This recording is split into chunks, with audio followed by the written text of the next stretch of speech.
अस कही ब्रह्म भवन मुनि गयहूँ, आगिल चरित सुन जस भयहूँ। पति एकांत पाय कह मैना, नाथ न मैं समझहूँ मुनि बैना। ऐसा कह करके मुनि नारद जी वहां से ब्रह्मलोक को चले जाते हैं। अब अगली कथा जैसे हुई वह सुनिए। तुलसीदास जी लिखते हैं कि पति को एकांत में पाकर के मैना कौन? पार्वती जी की मां अपने हिमगिरी अर्थात पार्वती जी के पिता को एकांत में पाकर के क्या बोलती है कि हे स्वामी, मैंने मुनि के वचन तो सुने हैं, लेकिन कुछ उसमें से समझ में आया है और कुछ समझ में नहीं आया है। तो जो घर बर कुल होई अनूपा, करहि विवाह सुता अनुरूपा। न तु कन्या बरु रहि कुमारी, कंत उमा मम प्राण पियारी। क्या बोलती है मैना कि जो घर वर और कुल श्रेष्ठ हो तो कन्या के अनुरूप विवाह कीजिए, और नहीं तो चाहे बेटी मेरी कुमारी क्यों नहीं रह जाए, पर हीन ठोर विवाह नहीं करूंगी। हीन ठोर मतलब जिसका घर द्वार ना हो, तो उनके साथ में कैसा अपनी बेटी का विवाह करूंगी।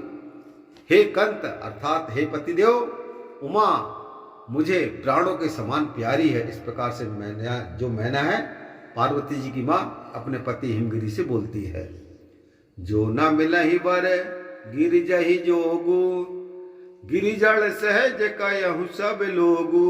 सो विचारि पति करहूँ विवाहु, जहि न बहोरी होई और दाहू। और क्या बोलती है पार्वती जी की मां कि जो पार्वती के योग्य वर नहीं मिलेगा तो लोग कहेंगे कि हिमालय स्वभाव से ही मूर्ख है।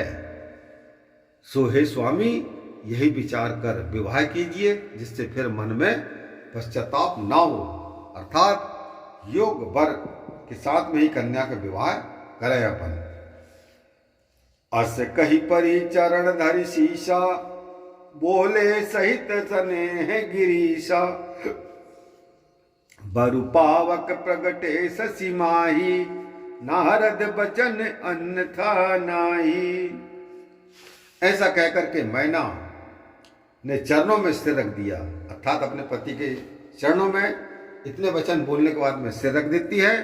तब हिमालय अर्थात पार्वती जी के पिता प्रीति पूर्वक अपनी पत्नी को उठाते हैं और बोलते हैं क्या?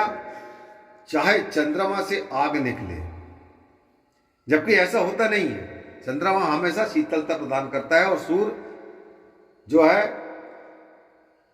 अग्नि प्रकट करता है। लेकिन फिर भी क्या बोल रहे हैं कि हिमालय चाहे चंद्रमा से आग निकलना शुरू हो जाए, पर नारद जी का वचन कभी झूठा नहीं होगा कि प्रिया सोच परिहरहु सब, सुमरहु श्री भगवान।